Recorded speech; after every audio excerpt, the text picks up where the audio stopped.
Oh, there's the bell. Boy, that's a little lame, isn't it? Please continue enjoying your lunch, but we're going to get started, and it looks like it was a pretty good lunch, too. Very good.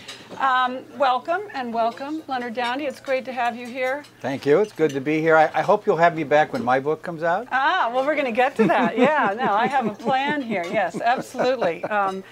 Yeah, I'm not even going to say what I'm thinking. Have you had enough applause yet? Do you want some more? No, that's all right. Well, okay. It's fine, sure. Okay, all right.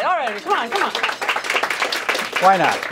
I mean, it's not every day that you win the most Pulitzers the Post has ever won in one shot, right? So yes. I would say enjoy it. What was it like? I mean, given I think our generations are probably pretty much the same. Did you? And we sort of grew up with the Pulitzers. Did you ever think you would be winning in a group that included Bob Dylan? No, I didn't think that, and I never expected this many. Obviously, what's really gratifying is that it's many different kinds of journalism. Everything that we do in the newspaper, and involved more than 100 staff members in all these various projects. And that's exciting. The breadth of it is exciting. It's not just one event. It's a lot of different things. Who are the people who won?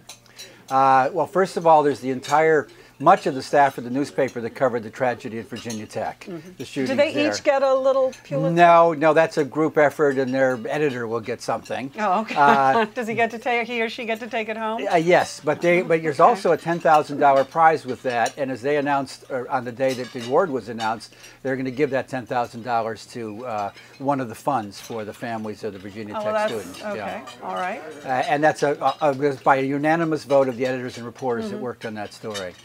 I'm sure you'll show them your appreciation in a. We have ways. We have ways. Yes. And then, of course, Dana Priest and Ann Hull and photographer Michael Ducille won the Pulitzer Gold Medal for public service. That's always my favorite award because public service is what we're in this business for. The Walter Reed articles. Right. And in that case, there is no money because there's a gold medal that the newspaper gets. This will be our 4th gold medal in the history of the Washington Post, which is the most ever for a newspaper. What do the reporter and photographer And they get little glass things that say that they've won the gold medal. That's probably fine. Right. And then Steve Fainaru won Pulitzer Prize for foreign reporting for the reporting he did on these private contractors in Iraq and the way in which some of them have run amok. Right. Reporting that he began before the famous Blackwater incident. What was that incident. category? That's a particular. That's foreign correspondence. Right. Yeah. And risking his life and doing really incredible reporting. He gets $10,000 and a plaque and a thing to put on the wall. Gene Weingarten won for that remarkable tour de force that he did in having Joshua Bell, the virtuoso violinist, come and play in a metro station and be ignored by everybody. No bobbleheaded dolls involved. No, and you may want to. You can still watch that video on the internet, which is on our website, which is priceless. Steve Pearlstein, who's our, I called him a scold the other day in the newsroom. He normally was scolding his editors like me for not doing things the way he thinks they ought to be done, but he also scolds the entire financial world regularly. And he was right. He was way ahead on the repercussions of the subprime mortgage lending. This was the category I was. That's commentary. Or for was writing it explanatory? Did they use that word on it? No, commentary for that. Commentary, okay. And that's for column writing. And he's the first financial columnist in history to win the Pulitzer Prize in that category. So that's very nice. And unfortunate that he was right, but yes, that's right. Incredible reporting. So I've left somebody out of that, haven't I? Is that add up to 5? The Cheney stories. Yes, Thank you very much. Probably Good readers. We like you. Could that be because one of the reporters is now at another paper? Well, but that just happened. In fact, she finished working on that series while she was at the New York Times. Right. Which is interesting. Well, she married a New York Times reporter, so that makes it They lived apart for a while. It drove her crazy, so she had to move to New York.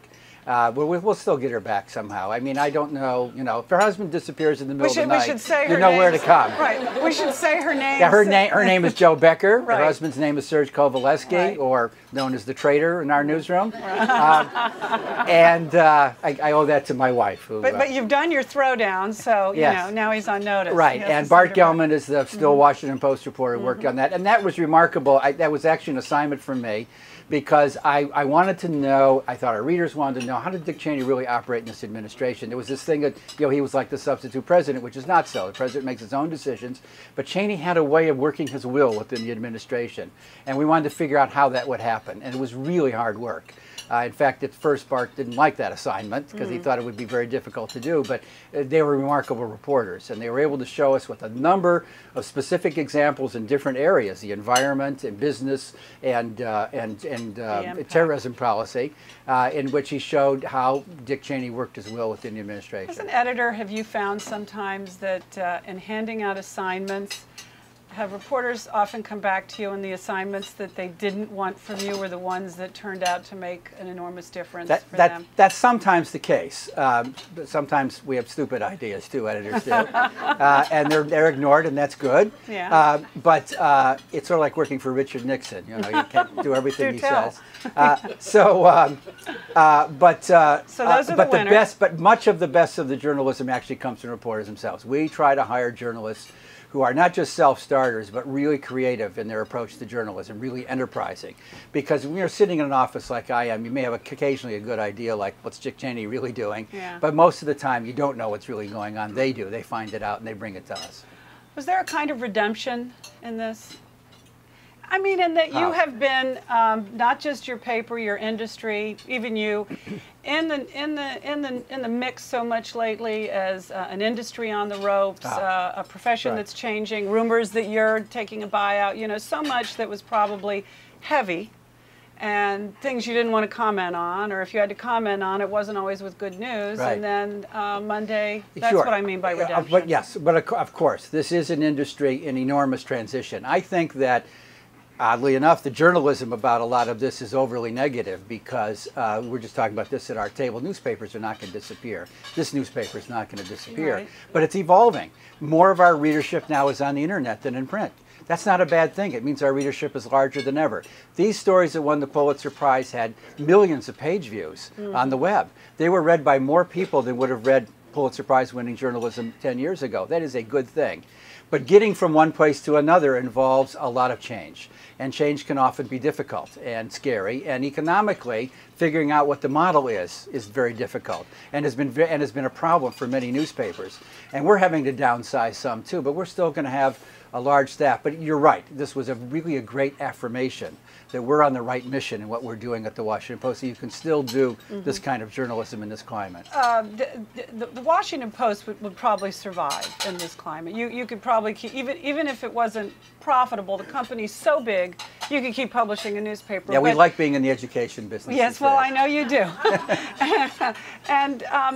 But what about all the other smaller newspapers that don't have the resources of the Washington Post or the New York Times? Right. Do you see a time where there are going to be fewer and fewer of them? I'm very, very worried about that. It's not so much the small ones. Still, small community newspapers have such a strong local advertising base and less overhead than we do here, that they're going to be fine. It's the ones in the middle. It's those other metropolitan dailies from Philadelphia to Miami to San Francisco and San Jose, where their staffs have been cut in half, their circulation has been cut in half, and I'm worried about them. Now, I think any city is going to have some newspaper in it, but what kind of newspaper it's going to be, what kind of journalism it's going to be doing, that's an issue. In a few weeks, I'll be going to Berkeley, where Lowell Bergman is holding a seminar on investigative journalists, and all the big editors from the big newspapers are going there. Lowell Bergman, who was with 60 Minutes. Yeah, was with 60 Minutes, right. And so we're going to be talking about this because New York Times, Bill Keller will be there from the New York Times, and the guy who runs 60 Minutes will be there, and so on. We're okay, but the subject of this will be, what about everybody else? Are we going to still be able to do this kind of journalism? I was saying at our table that the most important thing to me about American journalism is accountability reporting, holding the powerful accountable. That's not going to happen on your average local television station, which doesn't have enough reporters to do that. Yeah. It's not going to happen on your major news networks that have to worry about ratings, with the exception of something like 60 Minutes. It's going to happen in newspaper newsrooms, however it is that we project our journalism. You're going to like walking into that meeting, that assembly that Lowell Bergman's bringing together. It'll be It's fun. going to be a sweet moment.